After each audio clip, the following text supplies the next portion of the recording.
Surprise, I'm back. Welcome back, everyone. So, today I thought I was going to only have three records to talk about, but I got two in the mail yesterday, so that was kind of a nice surprise. One of these I wasn't expecting to get till like late February, but not disappointed about it because it's probably the one I've been kind of looking forward to the most out of these four.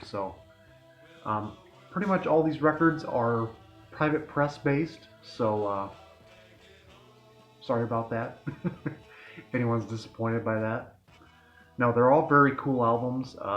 They just never get talked about, and I would say I would say three of these I'm actually just kind of just getting used to. So they're all very fresh to me except for one, and let's dive into them. So this is the first one I got of the bunch, and I'm getting in. I'm gonna show these the order I got them in, like always. And I'm gonna start with this one. This is one I've kind of always seen online and always knew about, but had never gave this a full listen. And this is Geoffrey, self-titled, from I think 72, 71 or yeah, 72, on the Concert Arts label. And I think it was the only record on this label. Well, I take that back. There might have been like two or three others, but it's got kind of a cool gatefold, showing all the lyrics. So it kind of looks like, could be a psych folk sort of adventure. And I would say the cover's a little misleading. This cover here is a little more accurate. It's very, it's just a singer songwriter, just the man and his guitar. And some of the songs are a little longer than one would expect, but they're just these typical kind of forestry. I get a very forestry vibe from this. Just kind of out in the woods and like in a little cabin or something. Sort of folk journeys. It's not too psychedelic in sound. There's not a lot. There's not really any effects going on at all. But there are some strong moments like Rainbow Lady, which is kind of like probably referencing the back here. Um, that's about the biggest one that stood out to me, and I would say the other ones would be on side one, like A Tale of the Banshee. It's very lyric heavy. Um, some people are kind of on the fence about this one when I posted it online. People that have had copies of this say it's just kind of, so-so. And I'm about the same way. It's nothing too outstanding in the singer-songwriter genre, but it's, for original material, it's not bad. But there's certainly better ones out there. Um, but you just never see this thing. And I saw this for cheap on eBay and just decided to give it a chance. So, not sure if this is going to stick around or not, but it might for a while. We'll just see if it clicks better on different rounds that I listen to it. So, the label. My favorite color, blue. Nice copy. Well, it kind of needs a little cleaned up, but I don't have like a cleaning kit or anything, but it could use a little cleaning, but otherwise it plays pretty well. Uh, and for the rest of these, I'm really more pumped to talk about, I would say. Here's one I'm really getting settled in for yet, and my first impression was that it was pretty good, and this is kind of one that maybe a bigger label should pick up and reissue because this is one that people really never talk about, and um, seems like a company like Sundays would probably pick this up, or because the cover is just a little misleading. It kind of tells you like it's going to be something else, but it's not. So this is an album called Prophecy Fulfilled by Jame is the band. It shows two members here on the cover. Got a little ring wear, but so looking at the cover alone, it might tell you it's maybe a kind of like a moody Christian folk album. It's kind of the vibe I get from this. It's actually a lot different than one would think. It's a lot more laced in like Baroque pop and sunshiny psych pop. There's not a whole lot of like psych elements on here, not as much, but definitely very orchestrated, very lots of different pop arrangements going on, and quite a production actually for a vanity like this. And it's not just the two members. It's got you know a whole brass section plus like four other members, and it's all original material. It's really good. So there is a full album upload on YouTube. So the tracks I would check out, my favorite is probably "Ship of Time." It's got a very nice piano droplet. It's kind of got this haunting kind of vibe as well, and it's very dreamy, very dreamlike in spots. Kind of reminds me of like those bands, The Association, or using those vocal harmonies as well as Nirvana in spots, the UK Nirvana, um, and songs like "Time Ago," "Running Behind." A lot of the middle portion of the album is probably my favorite, but yeah, um, it's actually very overlooked, and it's getting quite scarce. I think original copies, you just never see them pop up, and I got this even below the Discogs price on a bid on eBay, which I'm proud to say. Just never imagined owning this. So it's on a ethereal label. I'll be sharing that one. On a red label. So I'll take it out so you can get a better look at it. So yeah, once again another undiscovered gem here I'm sharing. You just never see this type of stuff in the VC. It's not for everybody. I get that. With my taste, you know, I still love all different kinds of stuff laced with psych, or just not just psych, but like baroque pop, folk pop. I'm just all over the map when it comes to this stuff, and I just happen to have a lot more obscurities I'm sharing, which not everybody's into, and they're hard to find. So I just happen to keep on top of it, or I see things all the time, and it's just a fun thing to get into, discovering these new ones. So this one I've known about for a long time. I almost picked up on a copy once, and I just never saw it again. I just skipped on it one time, and the tracks on YouTube were so convincing. I about bought the thing, and this one I really enjoyed last night. So I never gave this a full listen. I've just listened to the tracks on YouTube, and they were enough to sell me, and I was going to take the chance. And so this is the D's, what they were previously known as the 3Ds. Ha ha, I get it. No, but they were originally like a folk trio, kind of like Kingston Trio, that were signed to Capitol Records, and I think they only made like two records with Capitol, and then this was like later on. I'm guessing this is like '69. My only sources told me '71 when I did internet searches, like Rate Your Music I think was, and a couple other spots, but so the cover doesn't indicate a whole lot except that, given what I've told you, they were pretty much kind of like a Everly Brothers, Kingston Trio, very, very focused on like vocal harmonies. But this is one of those things where, they kind of cashed in on the era, when the whole psychedelic thing was going on, and um, they kind of cash in on it a little bit.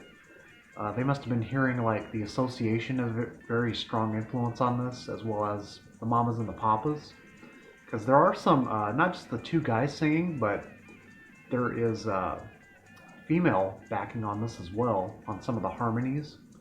So they have like all these different session members kind of helping them out, and some of the tracks are really quite awesome. Uh, lots surprising than you would think. Tracks like "Time Will Tell" was the first track I heard off here, and it starts out with this fuzz wah guitar pedal thing, which I'll probably open the intro with that song, or one of the tracks off here, because it's that cool.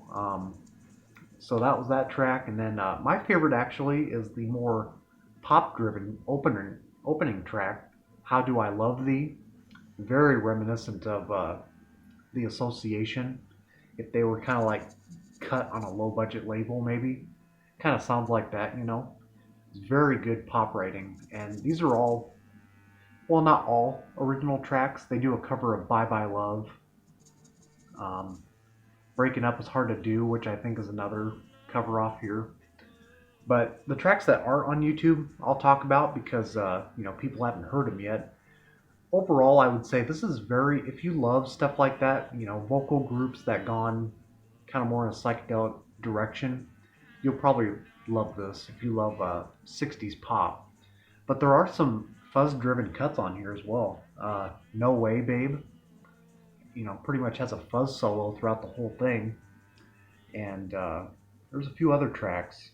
Bye Bye Love has a couple fuzz breaks in that. So overall, pretty impressed by this. You see copies going for over $100, but there was a couple copies online that, including this one, for around the $30 to $40 range, which was comfortable enough for me. So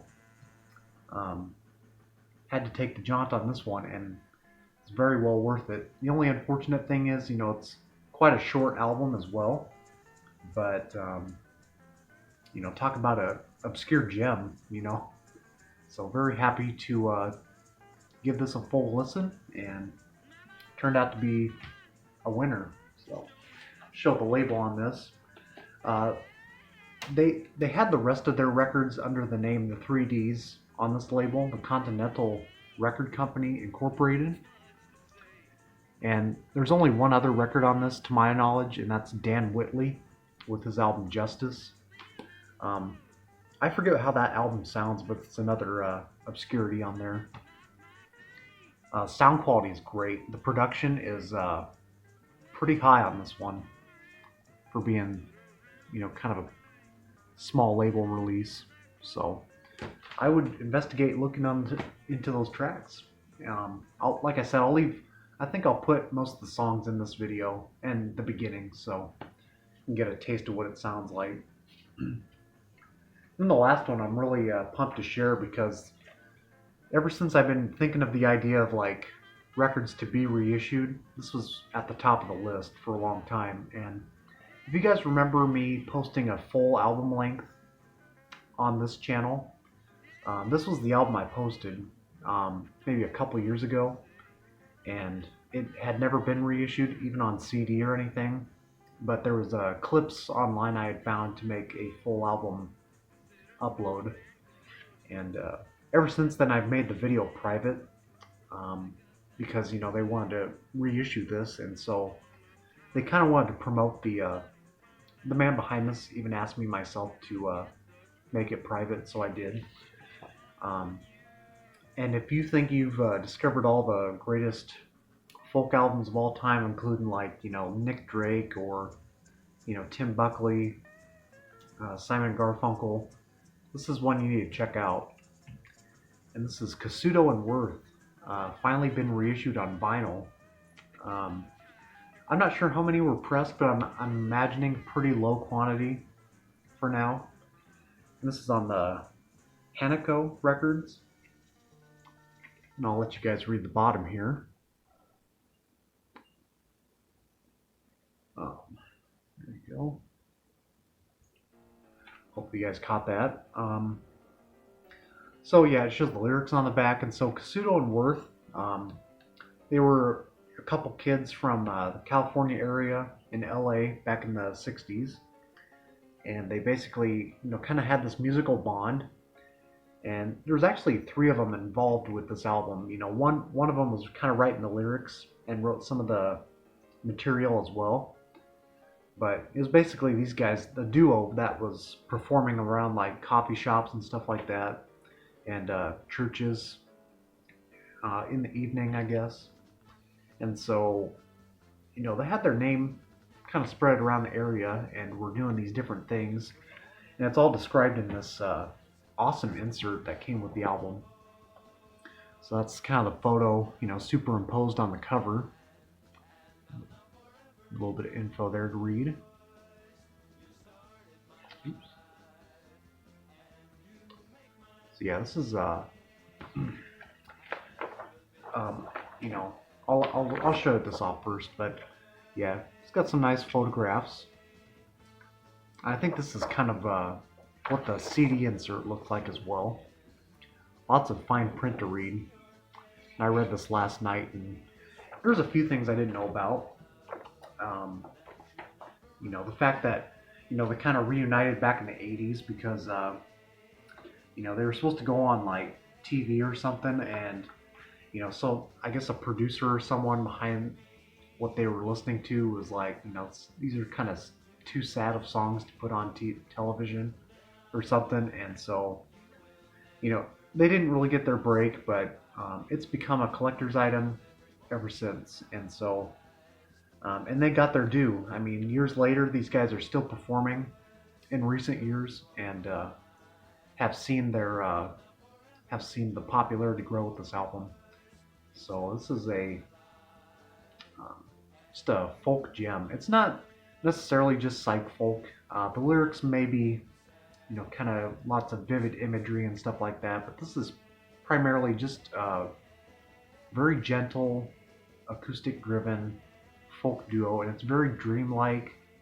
Lots of great harmonies going on here, and just beautiful music. I would say tracks like The Gull and the title track of Sun and Rain are some of the best folk tracks I've ever discovered in my lifetime so far. I could say that about any song on here. There's not really one weak moment as far as just knowing what their influences were. Donovan, a little bit of Bob Dylan in here as well with harmonica, and just a lot of beautiful work. And the fact that this was recorded in one day in a 3-hour session is just mind blowing. So, with that said, I mean, I would recommend you tracking this down if you can. I think they sold out the same day that the news broke out. Reissues were available, so it's a lot of people are seeking this one. We're finally glad it's been reissued. So this has been a long-awaited, repress. So, and the originals are on the custom fidelity label, and they only pressed like 100 copies. And I think there's two two variations of the original where they pressed up, so many copies for like the concerts they were performing at, to give out to fans, and just their own personal copies they just kind of carried around and stuff like that. So very scarce LP. So all right, hope you learned your little musical lesson here, and no, but hope you guys enjoyed. And I just love talking about these obscurities and just all the stuff I'm getting in. I do have like I think one LP coming in yet, which is a more familiar record, and a band that I'm just kind of just now getting turned around to, which should have happened a long time ago. But they're also a folk rock band. So with that said, I think I'll let you guys go and hope you guys had a good weekend. Just kind of catching up with the 2-week delay of my last video, and so hopefully this helped the fans that are wanting to see my face more. So take care everyone, and we shall see you soon.